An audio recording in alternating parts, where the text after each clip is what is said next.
Halo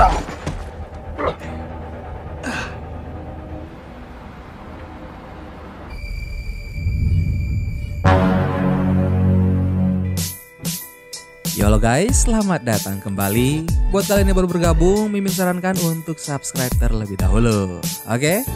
Kalau sudah, film kita kali ini berjudul Crypto yang rilis tahun 2019. Mana bercerita tentang seorang pria yang berusaha membongkar aksi kejahatan pencucian uang yang dilakukan dengan cara yang licik dan tentu saja melibatkan para mafia-mafia besar. Penasaran gimana keseruannya? Tanpa berlama-lama lagi, langsung aja kita let's go ke filmnya.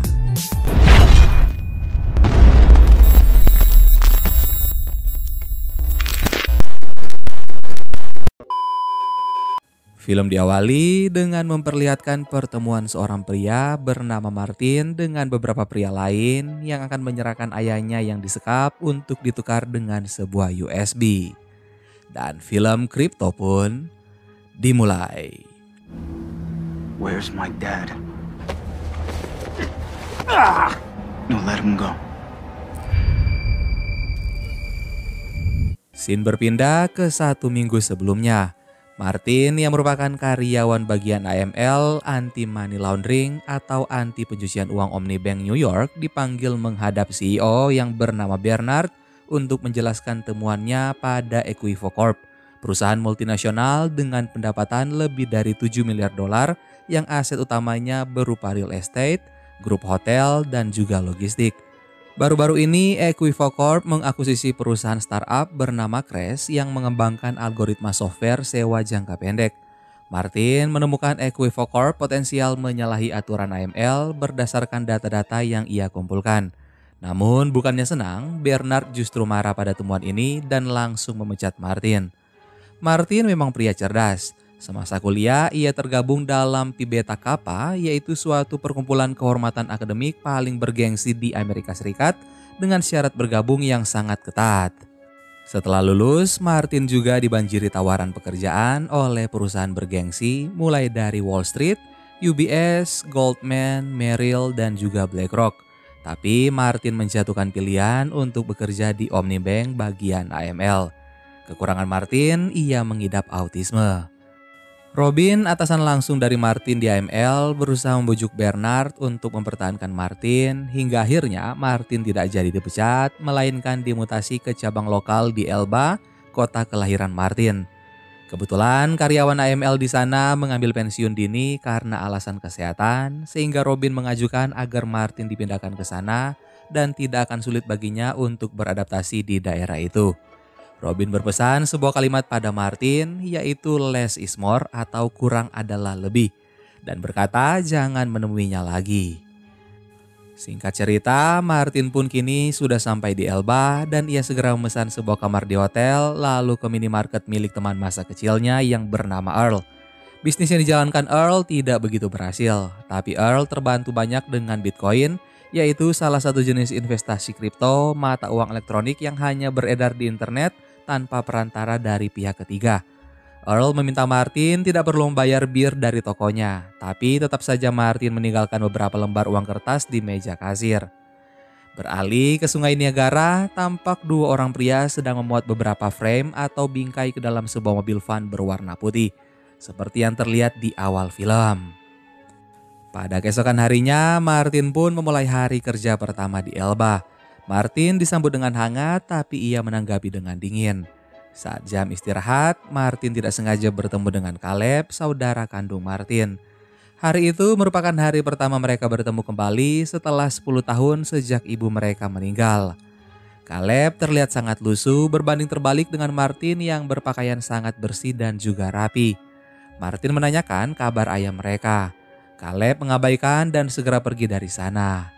Martin lalu melanjutkan pekerjaan dan ia meminta file CIP dan alamat galeri Endelman pada salah satu pekerja. Tanpa menunggu lama, Martin pun langsung menuju ke alamat yang diberikan. Di sana, ia disambut oleh pegawai galeri bernama Katie. Martin memperkenalkan dirinya sebagai AML dan minta dipertemukan dengan pemilik galeri yaitu Penelope. Penelope bersikap tidak biasa untuk mengalihkan perhatian Martin. Tapi Martin meluruskan kembali maksud kedatangannya adalah dalam rangka pemeriksaan keuangan galeri. Martin menemukan bank pernah mengajukan pengecualian CTR atau laporan keuangan yang tidak seharusnya untuk galeri ini. Penelope berkata pembukuan dilakukan oleh staf akuntan bernama Ted yang ternyata juga memiliki hubungan khusus dengan Penelope. Setelah bercinta, Penelope menyuntikkan sesuatu sambil mengeluh bahwa ia bukan orang jahat dan hanya saja ia tidak kompeten dalam urusan uang. Ia tidak ingin Martin menggali lebih jauh. Setelah itu, Penelope tidak sadarkan diri dan Ted kemudian mengganti kartu SIM ponselnya dan menelpon seseorang. Oh, Jesus. Fucking...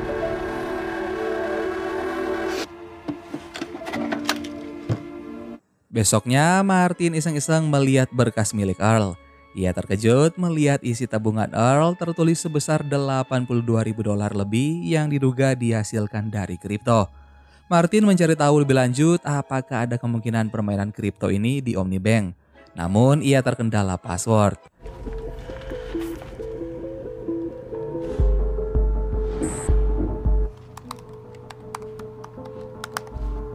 Password.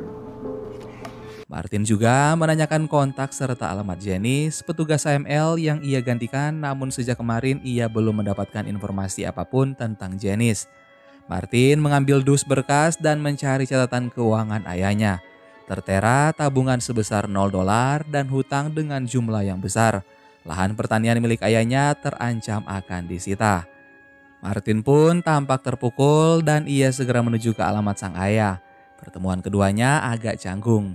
Ayah Martin tersinggung saat putranya itu menawarkan bantuan uang. Saat di perjalanan menuju pulang, sebuah van putih terparkir di pinggir jalan. Malamnya, Martin dan Earl mengobrol di sebuah bar karaoke untuk membicarakan kripto. Tapi hal yang tidak mengenakan terjadi setelah Caleb datang memukuli Martin. Untungnya perkelahian ini tidak berlangsung lama karena Earl dan Katie yang juga berada di sana melerai mereka. Katie sudah bekerja di bar karaoke selama beberapa tahun sejak lulus kuliah. Ia bercita-cita memiliki galeri seni tapi sadar keuangannya tidak akan mampu, makanya dalam 6 bulan ini ia bekerja di galeri Endelman. Martin sendiri mengungkap ia sebenarnya tidak pernah ingin kembali ke Elba karena hubungannya dengan keluarga yang tidak cukup harmonis. Scene berpindah ke rumah Janice yang alamatnya sudah didapat oleh Martin dari rekan kerja di Omnibank Elba. Janice hanya bisa menceritakan ia pernah mendengar kata carcase yang disebut oleh Ted. Namun ia juga tidak tahu apa maksudnya karena saat dikonfirmasi kembali Ted berkata hanya salah sebut. Percakapan mereka tidak berlangsung lama. Semasa bekerja, Janice memang sudah sakit-sakitan jadi ia tidak banyak melakukan audit. Ia khawatir dipecat dan tidak punya asuransi kesehatan lagi. Setelah Martin pergi, terdengar ketukan dari pintu rumah Janice dan terlihat seorang pria datang mengaku sebagai dokter pengganti. Ia memberitahu bahwa dokter yang biasa menangani Janice sedang disibukkan dengan urusan anaknya. Seperti biasa, Janice dipasangkan infus untuk diberi obat. Tapi pria itu menyuntikkan cairan berwarna ke dalam infus yang kemudian membunuh Janice dalam hitungan detik. Ow! You okay? Nevada.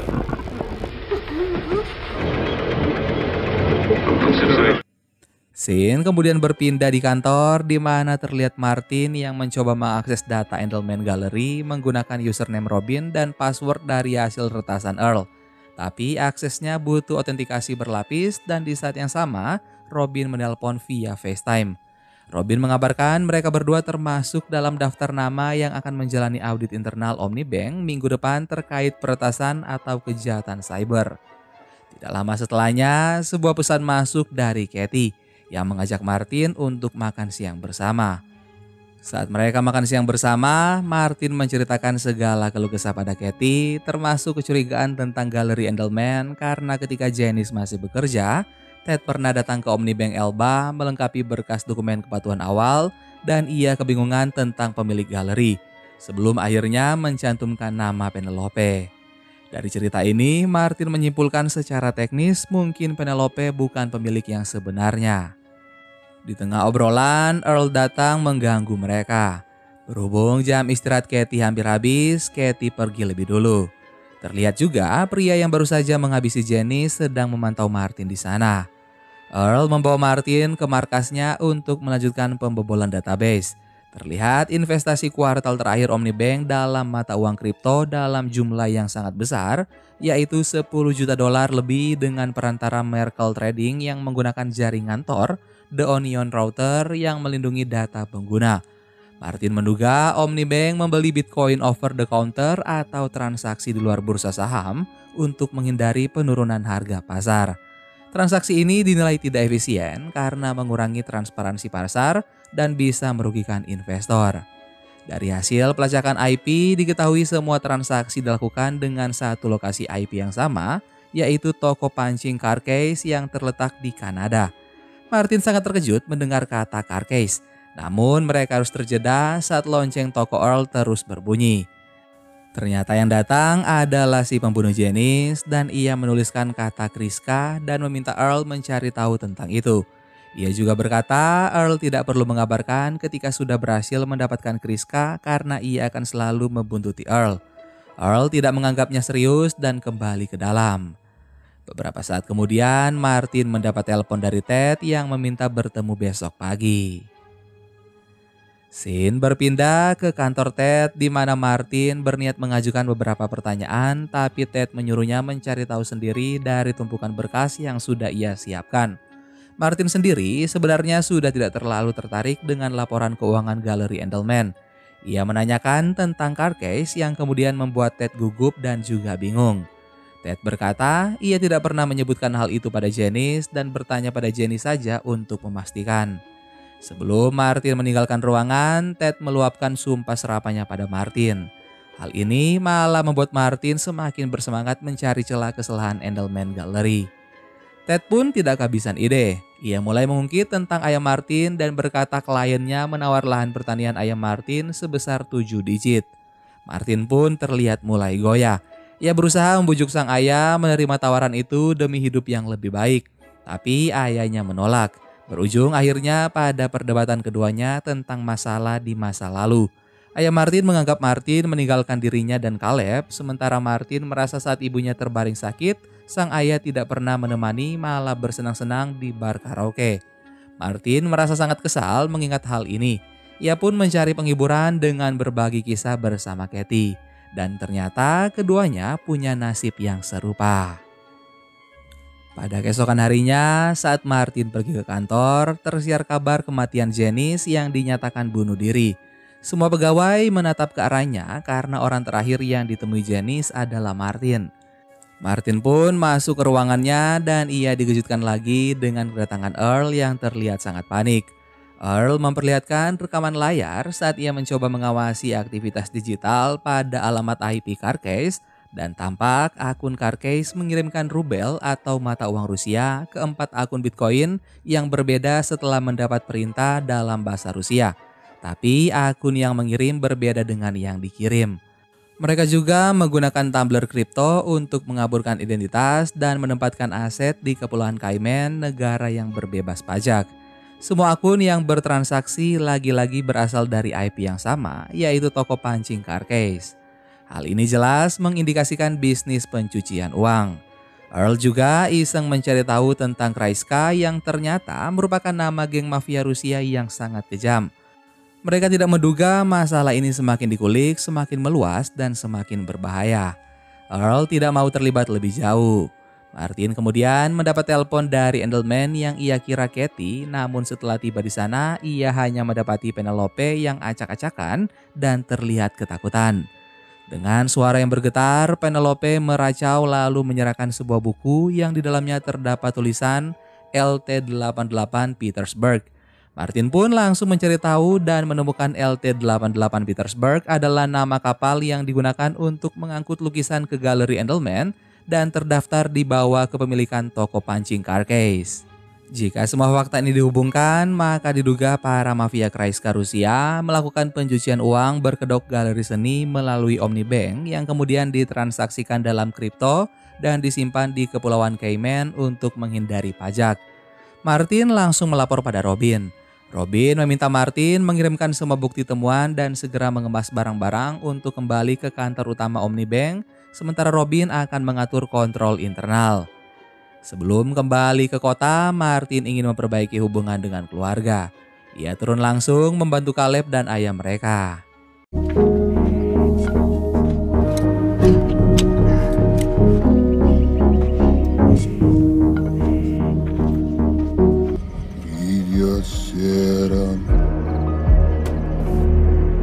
Sedangkan di sisi lain, terlihat Penelope sedang disekap hingga tidak sadarkan diri.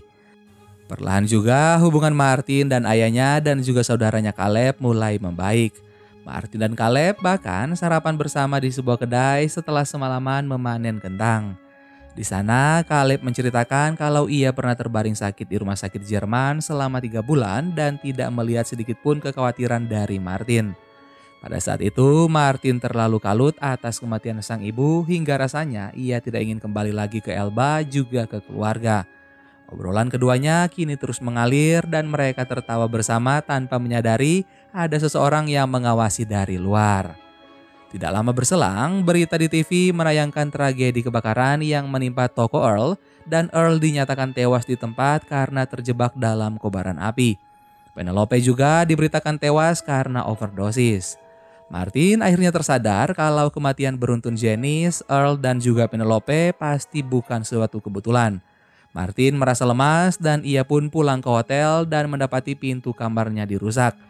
Saat memeriksa ke dalam, Martin dikejutkan dengan kedatangan petugas pengiriman yang mengantarkan paket dari Earl yang dikirim sebelum ia tewas.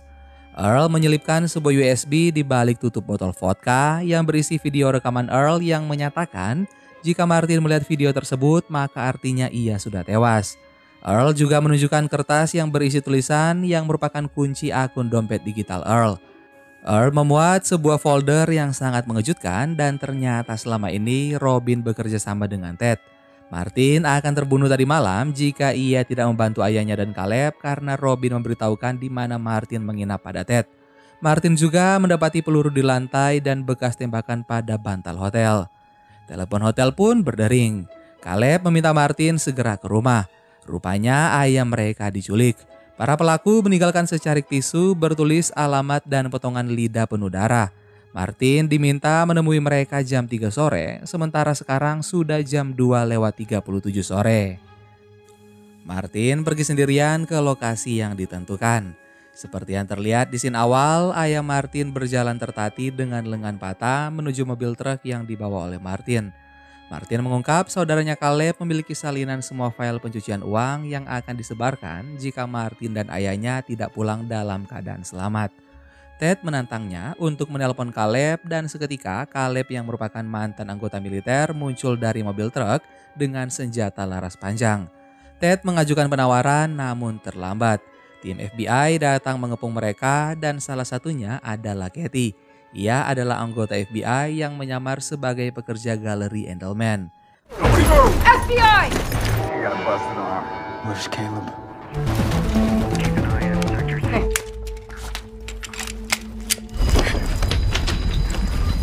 Ted pun diborgol tanpa perlawanan, sementara dua rekannya berusaha melarikan diri. Satu dilumpuhkan oleh tim FBI dan satu lagi si pembunuh Janice ditembak oleh Caleb saat mencoba menghabisi Katie. Katie kemudian meminta maaf atas kebohongannya pada Martin dan berpamitan kembali ke kota. Ayah Martin terus menatap ke arah anaknya dengan bangga hingga tidak terlalu mendengarkan pertanyaan dari FBI. Scene kemudian berpindah ke kantor utama Omnibank di mana Martin memaparkan hasil temuan di depan CEO serta dewan direksi, yaitu Omnibank mengelola beberapa akun gelap mata uang kripto. Lalu seorang karyawan bank menggunakan dana itu dalam berbagai kegiatan terlarang dengan mafia Rusia. Orang itu adalah Robin, kepala bagian AML Omnibank yang telah memperkaya dirinya sendiri dan beberapa oknum melalui pemerasan, suap dari tebusan dunia maya, pencucian uang, serta pembunuhan. Martin menyebut semua bukti ada di dalam USB yang ia pegang. Berkat bantuan dari Earl, teman dan pahlawan sejati baginya.